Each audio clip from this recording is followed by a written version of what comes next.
আসসালামু আলাইকুম, back to my channel Marina kitchen room থেকে আপনাদেরকে আরো একটি ভিডিও নিয়ে স্বাগতম। আজকে রান্না করব শুটকি দিয়ে বেগুন রান্না করব।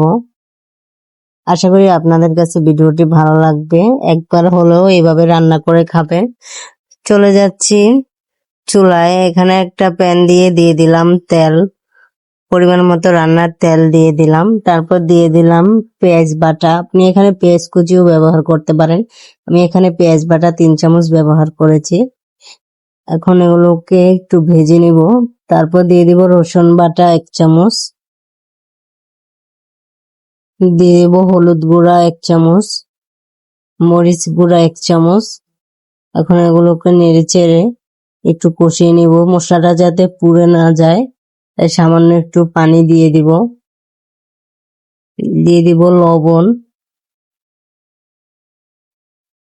দিয়ে দিব 3টি কাঁচামরিচ, দিয়ে দিব শুটকিগুলোকে আমি ভিজিয়ে রেখেছিলাম, তারপরে এগুলোকে ধুয়ে দিয়ে দিয়েছি।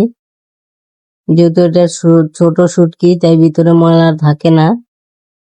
তারপর নেড়ে ছেড়ে কষিয়ে নিয়ে দিয়ে দিলাম পানি, তারপর দিয়ে দিব বেগুনগুলো।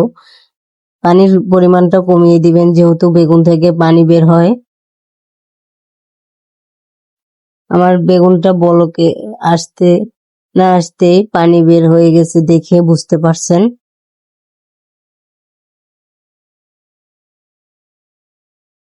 এখন বেগুনটা বলক এসে গেছে, আগুনটা একটু কমিয়ে মাখা করে নেব।